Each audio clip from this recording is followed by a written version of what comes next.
Hello, everyone, and welcome to a live episode of Leveraging AI, the podcast that shares practical, ethical ways to leverage AI to improve efficiency, grow your business, and advance your career.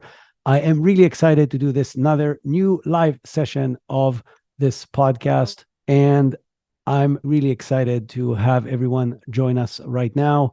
We have a lot of people on the Zoom call, and if you want to share on Zoom where you are in the world and what are your interest in AI are, that will be really cool. So you can share it in the chat and we can get to start knowing everybody. So we really have a big variety of crowd here all over the world. And our goal today is to dive straight in and talk about different use cases of the vision capability of ChatGPT. So this capability has been possible for a while now, but now that they've introduced the new GPT version that combines all the capabilities together, it became even more powerful. And we're going to cover multiple use cases or types of use cases that you can use in your daily life as well as you can use in your business with that capability. And I think at least some of them will really blow your mind.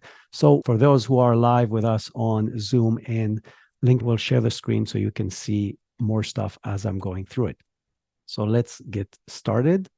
Okay, ChatGPT Vision, 7 types of use cases. This is the topic. And the first thing I want to mention before we dive into the details and the use cases is, what does it even mean that ChatGPT can see? So ChatGPT came out as a large language model, and I'm sure everybody heard that phrase multiple times now.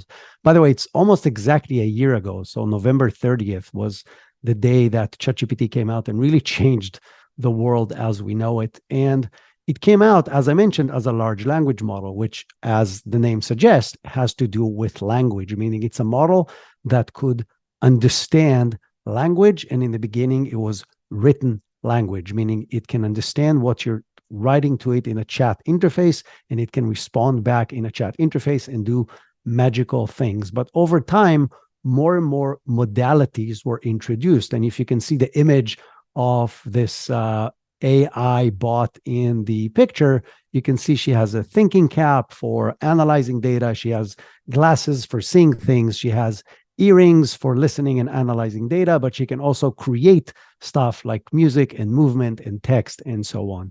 So each and every one of those aspects, vision, music, sound, voice, video, text, etc., each and every one of those is a modality.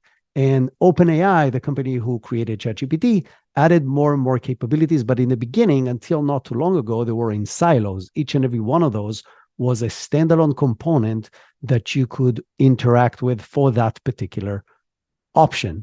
But now what they've done is they've changed that, and you can actually see each and every one of them separately now they're all merged together, where you can use all of them in a single unified chat interface that gives you a lot more flexibility and capability.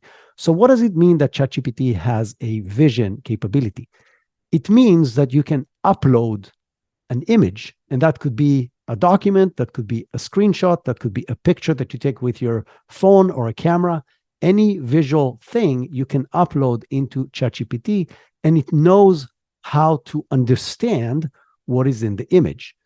But what it can do with it, what it can do with the content in the image, falls into many different categories.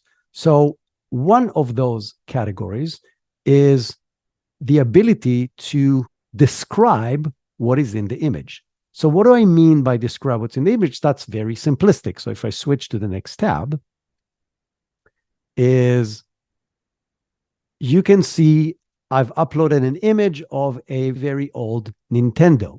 And I literally just asked it, what is this? So ChatGPT said that is a Nintendo Entertainment System NES. That's, by the way, for those of you who are not geeks like me, this is the first Nintendo ever.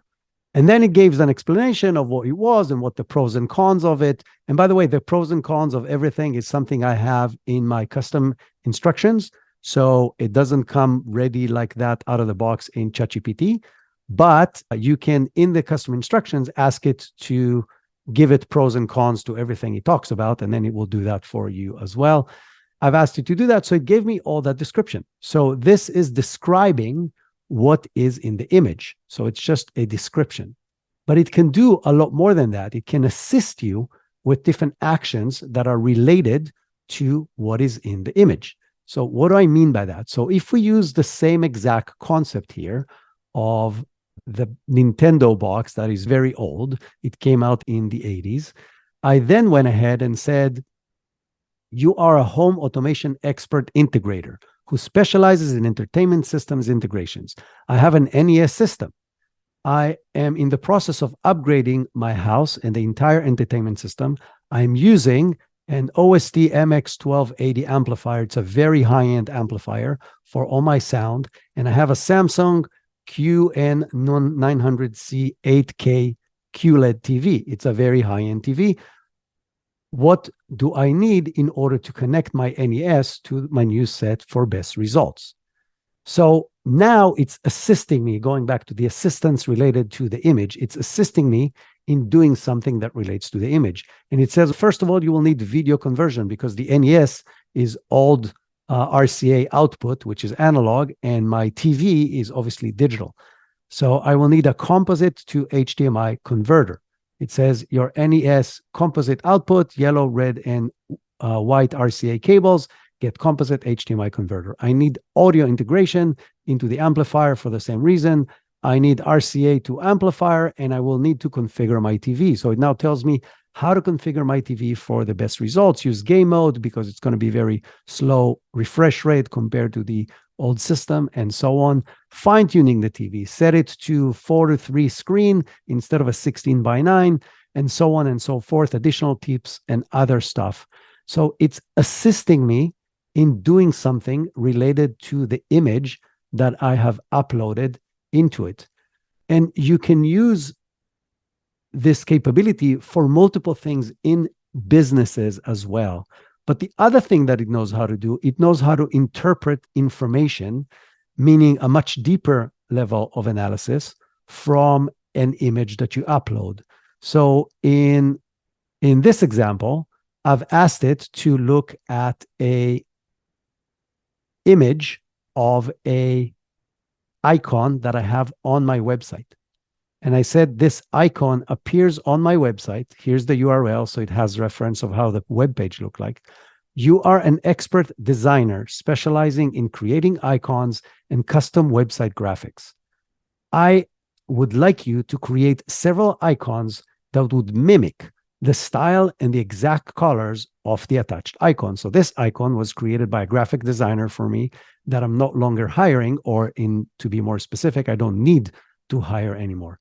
So I'm asking it to create a family. Your goal through this conversation is to create a family of icons that uses the same design language, but are representing different concepts that I would share with you. The first icon that from this family that I would like you to create is for an AI course. So I'm teaching an AI course, and I want to have on the AI course website, I want to have other icons, but I want them to mimic and look like this one. And the first thing that I asked it to do is, before we start with the actual graphic design, please give me 3 ideas for what the icons may show. So the cool thing about this, it understands my website because it has access to it. It understands how the image of the icon looks like. So it can understand the language and what I'm trying to create. And based on these 2 things, it's giving me ideas of what the graphics could be. So the first option it gave me is book and circuitry, an open book with circuitry pattern, blah, blah, blah. The second one was graduation cap and chip, a graduation cap resting on top of an AI chip, et cetera, et cetera. And the third one was laptop and an AI brain, a laptop with an AI brain graphic on the screen. So it gave me 3 different options. I told it I like the second one better, and it gave me a graphics that is somewhat resembles the first one, but it's not very good yet, of a cap on top of a chip. But then I gave it some feedback. And one of the biggest mistakes that people make, and it doesn't matter how you use ChatGPT, whether you're using the vision in order to go back and forth with it or not, is that they give up when they get the first not great solution or great answer or great graphics in this particular case. You should not give up. This is a conversation. You need to go back and forth. And I always tell people when I do my consulting or when I work with people or when I give presentations is you have to keep on digging to hit gold. You're not going to get a great solution on the first time around. And you have to think about ChatGPT as an amazing intern, like a really smart, capable intern that still doesn't know you very well. They still don't know your company very well. They still don't understand your preference very well. But if you give them feedback, they will accelerate and they will provide you amazing capabilities much faster. So this first graphics is really using the same color. It somewhat resembles the idea of the first one, but it doesn't have that 3D view that, again, if you're listening on the podcast, you don't see, but the first icon is very much has a 3D feel to it, and the graphics that it created didn't. So I gave it feedback. I said, this is a good start, but I would like to provide some feedback and let you try to create another version. The original image is more 3D, meaning there's clear, intricate shadows on each of the components, making them look 3D.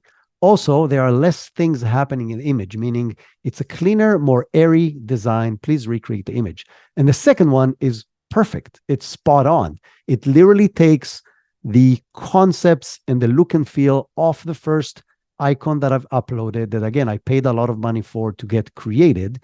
And it created a variation that relates to the course with the idea that it has provided. So you're seeing here how you can take an existing something you have in your business, attach your instructions to it that needs to be detailed, and it's a process that goes back and forth, and create something new. It's an incredible assistance that can do multiple things for you using this capability. Another thing that it can do is recommend and convert. And I want to and extract. So I will give you a few examples now that touch on all of these together. So let me go through the 7 things that it can do. And now we'll go to the more sophisticated examples that incorporate a lot of these capabilities. So describe is just the ability to describe what's in the image. And it could be a physical something that you take a picture of. It could be an image of a document that you have, or a graphics that you have, or a flow chart, etc., that you can load from somewhere in your company or from anywhere on the internet. So it can just describe what's in there. Assist is really helping you in a process that is using this. Interpret helps you understand something from within the image. Recommend allows it to recommend you things, let's say a comparison of 2 different things. Convert allows you to convert one format to another. So let's look at interpret, recommend, and convert for a second, and even extract. So extract is extracting information that otherwise is not easy to extract from an image of something. And again, you'll see examples in a minute that will make it clear. And evaluate is, again, allows you to evaluate the level of quality of different things within the image, which the next examples will help you understand. So extracting information. I did something that is very simplistic, but I think will help you understand the concept. I literally took a piece of paper and in a pretty lousy handwriting, I wrote notes as if I'm watching a presentation about AI. And I literally wrote in there, I took some notes during today's presentation, and there is like a really bad hand-drawn flowchart with even worse handwriting within the boxes of a flowchart because the boxes are not big enough and my handwriting is tilted and going out of the boxes and so on. And probably some of the things that are misspelled as well. And I asked it, can you help me extract information from this note? It is critical that we do this accurately. And ChatGPT said, certainly. And then it extracted the information. It said the context is the author of the note mentioned taking some notes during a presentation. The main topic. The note revolves around the relationship between an image and AI. The process involves image to AI, describe, recommend, extract, and interpret. And then I can go ahead and ask it to actually recreate that in an actual graphics that I can put in presentation. So a bad handwritten note can turn into a graphics I can use in a document that I can share with my company, that I can share with my colleagues, that I can put in a presentation in literally seconds. So the ability to extract information, or if you're a person that likes to take notes handwritten, but then you want to put them in somewhere that is searchable, Notion of your company or a Google Doc or anything that exists that other people have access to and that you can search afterwards, you can still enjoy the best of both worlds by taking handwritten notes, taking a picture of it, loading it to ChatGPT, asking to extract the information, and even interpret the information, put it in whatever format you want, and then save it as you want to save it. So that's just one example. Another example is of interpretation and so on is something that almost every company struggles with and every individual struggles with when we go to trade shows is following up. You go to a trade show, you get 500 business cards, and it's very hard to remember which were more important, which were less important. What was the follow-up? What were the topics that you wanted to talk to with each and every person? That ceased to exist when this technology was released. And that's something I've been perfecting in the last several trade shows that I was speaking on. What I'm doing right now is I'm actually using the ChatGPT app on my phone. So ChatGPT has an app. And what I'm doing is I'm going to the ChatGPT app and I'm taking an image, a picture of the business card from within ChatGPT. And I'm asking it to extract the information from the business card. And you can see in this particular example, there's an image of a business card, and then the extraction of the information is, it gives me the name, the email, the phone number, and even the tagline of that particular person. Now I asked it to turn it into a VCF file, like a card format that I can then import into any tool that I use, whether it's Google Contacts or Microsoft version of it. It doesn't really matter. I can now take this vCard and put it into whatever system that I want. But it goes beyond that, because since it's on my app, my full process right now is I'm taking an image of the card. I am then clicking the microphone button on the app, and I'm literally saying what I need to remember about this particular individual. So I shared the image with ChatGPT. I'm then saying, I met this person at this and that conference. We were discussing this particular thing, and we wanted to follow up with this person on this and that topic. The highlights that we need to discuss are this and that. And here are the key points that are important from our conversation. And what happens is, at the end of each day, I have 100 of these individual snippets. But what I do in the end is I ask it to create those cards for each and every one of them. So now I have the cards, and I ask it to write the follow-up email based on the comments that I left with voice that took me seconds to actually record. So at the end of each day, I have all the business cards ready to be uploaded into my email platform, whatever it is. And I have the follow-up emails ready to be sent with zero time. And all I have to do is literally go through the emails, make sure that they make sense and they're not bullshit, add whatever info that I want to add or change whatever I want to change. And I can send 100 follow-up emails at the end of the first day, 30 minutes after I'm back in my hotel room. And not to mention not losing any information, that all I had to do is take a picture and record the information. It's, from my perspective, as running large companies and doing trade shows for the last 20 years, it's a complete revolution. That was always one of the hardest parts to get right in a trade show. And this system solves it for $20 a month, in addition to all the other things that it does. So I want to give you another example, another great business example on how you can use this tool for more or less anything in business. But in this particular case, I'm comparing two different landing pages. So what I did is I took a screenshot of a full landing page. You can do that with different tools. Within Mac, you can do this within the Mac itself. Within Chrome, you could do it within the Chrome itself, but not just the top of the landing page, but literally the entire page. So then I loaded two different landing pages. One is of my own course that I teach about AI, and the other is of another course creator that is a large course creator that teaches about AI. And I told ChatGPT, you're an expert landing page copywriter and creator who specializes in creating and evaluating high converting landing pages. I uploaded 2 landing pages for AI courses. I would like you to start by analyzing each of the landing pages separately and telling me everything you can about each one. Please include an analysis of what sections are included, what pain points it addresses, what are the good things and the bad things about each of the pages from a conversion optimization perspective. And then it gives me a very detailed analysis of each and every one of the pages. So it starts with analyzing page 1, Generative AI Business Transformation course, which is my course. Sections included: course title and value proposition, enrollment button and course details, participant companies, knowledge and skills, etc., etc. What are the different things? Then he talks about the pain points that it addresses: complexity of generative AI for business leaders, need of strategic business process and optimization using AI, demand for practical executable AI strategies.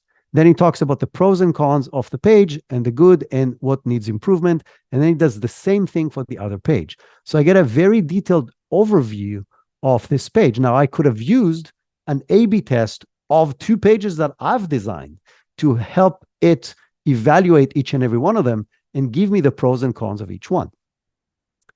Then I went ahead and asked it, if you had to pick one of those pages, which is more likely to convert, which one would it be? Please provide a clear breakdown of why.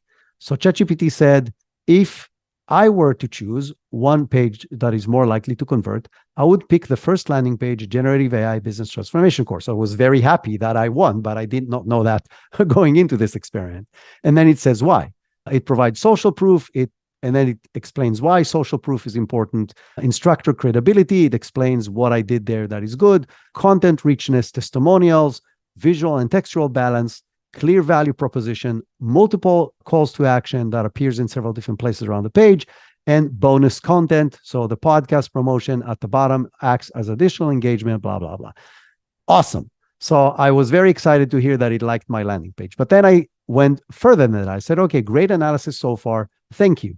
By the way, if you don't know that, if you're nice to ChatGPT, you get better result. I know it sounds weird. I know that you're talking to a machine and you think it doesn't matter, but this machine was trained on gazillions of human interactions, and it learned that when people are nice, they get nicer responses. So that's the way it works. That was proven in multiple researches. So first of all, I'm just used to writing this way, but also it actually helps getting better results. Going back to what I wrote. Great analysis so far. Thank you. What optimization suggestions would you make in order to make this page more likely to convert? Please include all aspects, such as structure, visuals, copy, etc. ChatGPT came back with simplify the flow, organize content into more digestible sections with clear headers. So mine doesn't have headers, even though there's clear sections in different colors. It doesn't have headers for each section. Highlight key information, bringing attention to the start date, duration, and price, etc. Sticky navigation, implement a fixed menu bar that includes the CTA that I actually have, but since it's a screenshot, it doesn't know because it can't see it scrolling through the page. Visuals, imagery, incorporate dynamic images or graphics related to the business and AI to break up the text, etc., etc., etc. Give me all these things, and including copy, like it provides me better copy than I have on how to improve the landing page. Now, let's take that into any 2 visual things you have. These could be physical brochures that you're designing or that you've already printed, or of a different company that you want to evaluate. And instead of reading the full brochure, you can actually take pictures and have ChatGPT evaluate it and give you a summary and tells you what it's addressing, what it's not addressing, what could be improved. It could be comparing, like I said, A/B testing of different capabilities of different things that you want to post. These could be 2 graphics. So remember in the beginning, in the very first example, or one of the examples, I showed you how I'm actually creating icons for the website. So I could actually take 2 or 3 different variations that ChatGPT creates, load it back and say, okay, here's two variations that should go on this page, and you can actually give it access to the page. I want it to represent this and that. The goal of the page is to achieve this. The goal of the graphics is to achieve that. Which of these icons do you think is more suitable for this purpose and why? And it will give you this reasoning. So the ability to have ChatGPT work with you on anything visual, help you analyze it, help you compare it to other things is extremely powerful. But it does not stop there. In a business, it's not just about evaluating graphics and creating graphics. It's in many cases about writing proposals and delivering them to clients based on information that the clients are providing us. And you can do that as well using this tool. So what do I mean by that? Let's look at this example. So what I've done in this example is I've taken a home renovation project. But you can, again, relate that to any other graphical information that a customer needs to provide to you. This could be an electrical panel. This could be a design of a circuit. This could be a workflow that they currently have that you want to help them improve as a consultant. Like anything that is visual that relates to a proposal you want to write, you can upload into ChatGPT. But in this particular case, what you can see is a floor plan. And what you can see on the floor plan is red lines that go from one centralized spot in the house to multiple other places around the house. And the first thing I did, just out of curiosity to see if ChatGPT will know what this is without getting any feedback, I said, can you tell me what is in the attached image? And he said, certainly, the attached image is of a floor plan, which is a scale drawing of a room or building viewed from above. The plan is typically illustrates blah, blah, blah, blah. And it told me what a floor plan is, which I obviously knew. It also gave me the size of the house based on the measurements that are written there. But then I went ahead and it told me which rooms it found. So that I identified the following rooms: master bedroom, living room, dining room, kitchen, laundry, media room, and garage. It actually missed a few rooms, which is actually pretty funny because these rooms had no title on them. So it missed a few of the bedrooms. It missed like general areas that don't have any title on them. It did not know what they are, but then I helped it understand it. It understood all the rooms. But then these red lines that are drawn on the floor plan are actually speaker wires. So this is a plan for installations of a full house surround system that goes back to a centralized control unit. And the goal of this particular example is to show you that you can go from a drawing of lines or a floor plan to a proposal. So what I did is I told it, okay, these lines are actually speaker wires. I need you to analyze the length of each of those lines based on the scale you have on the floor plan. And it took me a few cycles to explain to ChatGPT how to do this. But the way we ended up doing this, after it got it wrong a couple of times, is I basically gave it a yardstick. I said one of those lines, the line that goes from here to here, that goes to the right side of this and that room that it can identify on the map, on the floor plan, is in real life, whatever, 50 feet long. And now it knew how to use that as a scale to measure all the other lines. And what I did then, I said, okay, a speaker wire costs X, whatever, $1 a foot. Every installation point costs $250. The speakers that we're going to install cost $300 a speaker. At the central point, I need 8 feet of slack to go down from the ceiling to where it connects to the amplifier, and each wire needs a 20% slack based on its length. In addition, I need these connectors that cost this and this, that. So I gave it all the additional information in addition to what it has in the image. And then I asked it to create a proposal for me. The first thing I actually asked it to do is to create a table. So I will scroll down now and we'll show you what is created. And you can see that I've done several different iterations. But in the final iteration, you can see that it has each of the rooms. So master bedroom left, master bedroom right. What is the length of the speaker? What's the height of the ceiling? So it knows how much slack it needs in order to go down to the floor. And then after I had all of that, I asked it, Now I would like to draft a proposal for this project. This proposal needs to use formal proposal voice. Our company name is Damas Home Automation because I don't actually own a home automation company. So I gave it a stupid name just for this example. And the client's name is Mr. Roboto. Those of you who are old as me know the song as well. Again, that's just me being silly, but this could be a lot more details about your company, what it's about, who's the client, and what you want to say about the client in the proposal. The proposal should add a 15% profit margin to each of the numbers in the table, but not as a separate line item, but built into the cost. In addition, please add 6 hours of project management at $200 per hour. And then it actually went ahead and wrote the proposal. It has a header that tells, where the company is, and then the date of the proposal. And then, dear Mr. Roboto, we are pleased to present to you our proposal for the installation of your home audio system, project overview, cost breakdown. It tells it exactly what's in there. Then it adds the table and payment terms and conclusion and a summary and a signature on the bottom. So the reason I wanted to show you this is this kind of process of taking visual data from the client. Like I said, this could be anything, and converting it, turning it around into a proposal by providing it context on what your company does and what you're trying to do in this particular case, used to take days, and in many cases involve multiple people in the company.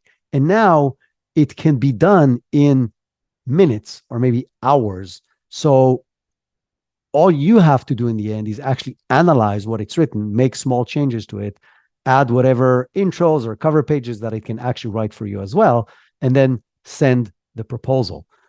So this capability to analyze visual information can be translated to almost anything in life. Another example that I gave in a different presentation that I did is I took a picture of a faucet in my house, and it's a very weird faucet. It's like a wall-mounted with 3 different elements, right? So I have 2 faucets coming out of the wall, and then the spout that actually spits out the water, not like a regular modern faucet. It's more old school. And the hot water faucet is dripping. And I took a picture of that and loaded it to ChatGPT and said, can you help me troubleshoot what could be the problem? And it did. It actually helped me through the process of troubleshooting what's in it. And when I took it apart, after it gave me an explanation, I said, show me a YouTube video on how to do the next step of removing these components, because I'm not sure how to do this and I don't want to break everything. Then because it has an image of my faucet, it found a video that was the exact video I needed to take the next step apart. And then I could take a picture of it and say, does this look corrosive to you? And so on. So the ability to use this visual capability is endless. It's literally limited by your imagination. And the beauty of this is then it becomes a part of the conversation. Like in the faucet example, I've used multiple images in the same conversation. I didn't stop at just that one. I went one by one, every step of the way, took a picture of what I'm doing in order to really get a flow of the full process, as if I had a plumber over the phone with me on a voice chat that can help me through the process. But you can translate that, like I said, to anything in business, whether you are actually installing something and running into issues with your troubleshooting things, or when you're creating digital assets, when you're reviewing things on your website, when you're reviewing images that you have created, when you're reviewing any graphics that needs to go on any asset that you have. All of that can be done, or third party. Like you can say, I know this company does a great work in landing pages, and I want to look at 3 landing pages that they created and break it apart to understand why their landing pages are so good. And it will help you analyze that information just by looking at those landing pages. The last thing that I want to say before I just open it to questions is the trick of all of this is experimentation, right? I use this tool now almost every day, and everything that I see adds another use case. I have a list of use cases to try, and then I just go ahead and try these use cases. I try different prompts. And what I do once I find a good prompt, something that works actually very well for me, I save it in a prompt library. And different people use different tools for different prompt libraries. But the idea of a prompt library is something that is shareable across your organization, so multiple people can use the same prompt. The reason for that is A, if it's the best prompt, you want people to use it and not try different things. And B, because now you'll get consistent results across multiple people doing the same process. So share your successful prompts in a prompt library. That could be on Notion, that could be on a Google Drive. My company uses a tool called a Magical Chrome extension, which actually builds it straight into Chrome, meaning I don't have to copy and paste. I have a quick shortcut for each and every one of them, and I can use that shortcut immediately. But we also use it as our prompt library. That's it for today, and I'm opening it to question. Maria is asking, how could you use this tool to help a creative agency that is looking to implement SEO for their clients and to inform their writers as they create content? So the visual side is less relevant to SEO, but there's multiple ways on how you can use generative AI for SEO purposes. One of the new features, again, that they've added into the capabilities built into ChatGPT is the ability to look at websites and look what they have in there. And I've actually, to do SEO work with some of my clients that are marketing agencies, we use both ChatGPT and Bard. Bard, because it's a Google solution, is actually really good in identifying keywords. So if you think about SEO, there are multiple steps in the SEO process. The very first one is to even identify which keywords you want to rank for, and looking at competitors and understanding which keywords they rank for, and understanding what phrases they're using across multiple things, what are they using across multiple pages, which topics they're talking about in there, and etc., to have a map of what you want to rank for. It's an amazing tool to do that. Then defining the categories and the topics you want to talk about and ideating together with ChatGPT. So I have these 50 keywords I want to rank for. I want them to be included in 120 blog posts. My audience is this and that. They're interested in that. The pain point I'm trying to solve is this.